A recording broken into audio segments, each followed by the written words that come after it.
Hey everyone, it's Charlotte here, Girls Can Run. So I am 2 weeks out from my big race for this year, and it is the perfect time for some foot prep.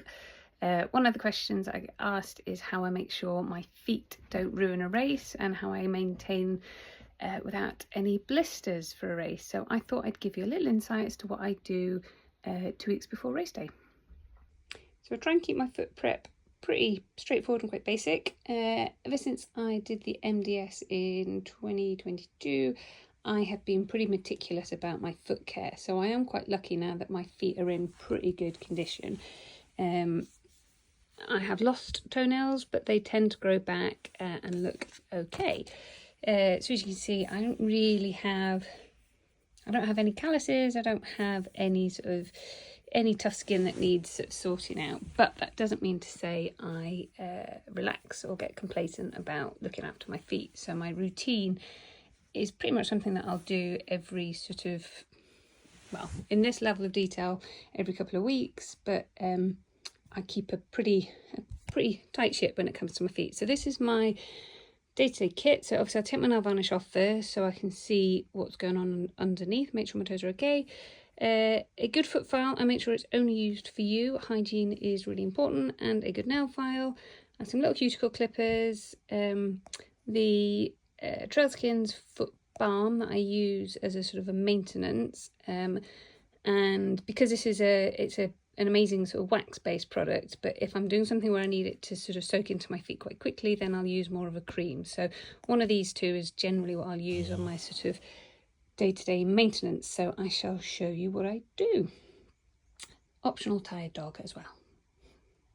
So it's really important that you can see what's actually going on with your nails. So if you've got any polish on, make sure you take it off before you do your sort of final race prep, and then you can have a good old look at your toenails, make sure there's nothing there that needs sort of treating. So there you go, all nail varnish is off, and I'll spend a bit of time, have a quick look at each nail, make sure there's nothing sort of going on. As you'll know, trail runners, there's always all sorts of bits of gubbins and gunk that get stuck under your nails, but they're all pretty good today. I mean, I know some runners will say you're not an ultra runner if you've still got all 10 nails, but I've been doing this 25 years now, and I've been ultra running for 12 years, and I've done somewhere in the region of 25-30 ultra races, multi-day races, and I am quite proud of the fact that I still have all 10 toenails. Doesn't mean to say I haven't lost them on races, but as I say, they do tend to grow back. So I have a few little sort of hotspot areas. So this toe in particular, I think when I run I tend to sort of curl my toes up a bit, so I get really sore just on the outside, tiny little bit of skin here, but it can be really sort of painful when I'm running. So I know that's an area that I have to take care of. And the outside of this big toe tends to get quite hard skin on it. My belief on foot care, and this is just sort of my opinion, but as you can see, it works well for me, is you don't want any calluses, you don't want any build-up of dry skin on your feet. You want your feet to be, the Fixing Your Feet book says, you want them to be like sort of supple leather. So you want them to be healthy skin, get rid of all sort of dry callousy skin. You don't want them to be that sort of baby soft skin. So you need them to be sort of flexible, but sort of, I don't know, firm, I suppose. So the first thing I would do is get this bad boy out.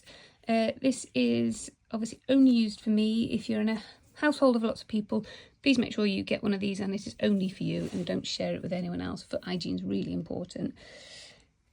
So I concentrate on areas here where I get a bit of build-up of dry skin, around here and around the back of my heels. So as I say, at the moment, because I do this sort of every couple of weeks, my feet are pretty good. But if you've got lots of cracks, especially at this time of year when you're wearing lots of sandals, then make sure you do this sort of little and often to try and, you don't want to go too hard too soon, because then you'll end up with almost like sort of new baby skin underneath, which can be quite sore. But so try and do something like this every sort of couple of weeks or so. You'll see if you look really carefully at the skin of your feet, you can see it's almost like a wood grain. So the skin of your feet, there's a natural sort of grain to the skin, I suppose. So when you are filing the sort of the dry callousy skin, make sure you go sort of with the grain on your feet. Don't go, so you can see here it's going this way, so don't go that way. Make sure at this point you go sort of side to side with the sort of grain of your skin. That'll help reduce any like sort of friction burning. So mine's got two sides. It's got a rough side and a slightly smoother side. I say because I kind of do this quite frequently, I know I only really need to just sort of do this with the slightly smoother side. So you just go backwards and forwards over the areas where you get build-up of dry skin. And you can do it on your feet and sort of around your heels. So again, your heels, the grain of your foot comes round this way. So again, you want to sort of be going sort of that way round, and obviously same sort of underneath. So I shall do that and then I'll come back to you.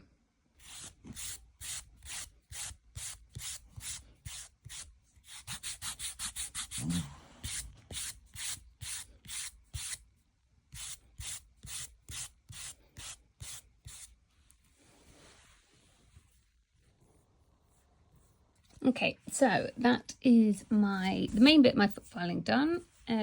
So for me, it's just a little bit of maintenance. So just the areas around my big toe, around this sort of knuckle joint here where it gets really dry, and just a little bit around the back of my heels. I also, like a lot of runners, where your smaller toes here tend to get a bit sort of pushed together in your shoes, I tend to get a bit of dry skin and hard skin here. So I will just carefully sort of file those bits down as well. And then, so for me, nail clippers personally are an absolute no-no. Nail file and nail file only. Again, if you keep on top of this and you do it regularly, you're not going to end up with big horrible long toenails where you need to sort of get the pliers out and chop them off. If you keep on top of your toenails, then a nail file is the best way to make sure you don't end up with any sharp jaggy edges, and you don't end up with those sharp points that can sort of press when you're running sort of toes against each other, and then you end up sort of cutting your toes here and it all looks like a bit of a bloodbath. So I give my toenails a good nail file. Try and keep the sort of shape fairly sort of smooth, and sort of I try and sort of round off the edges. So I shall do that and then I'll come back to you again. Okay, toenails are all filed. So nice and short. So as I say, just if you come out of the bath or at the shower, it's probably the best time to do this, and 2 weeks before race day, because that means if you do happen to file them a little bit too short, there's nothing worse than running a big race when you've got that sort of really new tender skin under your nails and they're pushing against the end of your shoes when you're coming downhill and it's really sore. So if you do this a couple of weeks before the race, you've got just about enough time for your nails just to grow out that little bit to protect the end of your toes. So now I have filed my nails. I say I have a couple of sort of hotspot areas, so I know I get a bit of sort of dry skin across just the outside of this little toe here, which gets really sore. So actually I will use a nail file just to sort of try and file down that sort of callousy bit there. And again, on the inside of my big toe there, I'll get a little bit of dry skin, so I'll try and sort of file that down as well, just with a little bit more detail with this. And what I will use occasionally is the little sort of cuticle clippers. So if you get any sort of little bits of dry skin like this at the end, I'll just sort of nip those off with the cuticle clippers. Sometimes I do get a bit more sort of dry skin here that I will just sort of take away the worst of it with the clippers, and then I'll file it down till it's nice and smooth again. And very occasionally, if I struggle with the sharp edge of a nail that I know is going to press into the next toe when I'm running, I will just take the edge off with the clippers, but I don't do it very often and do it very carefully because you don't want to go too low down in the nail. So I will just do this little bit here, try and get rid of that. And then I think the rest of them are okay this time. So that's it, bit of dry skin off. And as I say, when it comes to that tiny little bit of nail that I sort of clipped off with the cuticle clippers, I am talking a tiny little bit that I take off just to be extra careful. It's such a sort of small thing, but It can be really sore, but as I say, you just must be very careful. So you can see I've just taken the edge off that nail very carefully, and all my dry cuticle bits are sorted. So now when it comes to creams, so on a day-to-day basis, I've been using this recently. It is an amazing, it smells fantastic. It smells a bit like the furniture polish your granny used to use, that sort of beeswax. I like the stuff she used to use to sort of clean the brown furniture with, the dining tables and stuff. And it's got a really lovely texture. The chafe balm is a bit firmer, but this stuff is, oh, it's lovely. So I liberally put that all across all on my toes and really sort of work it in.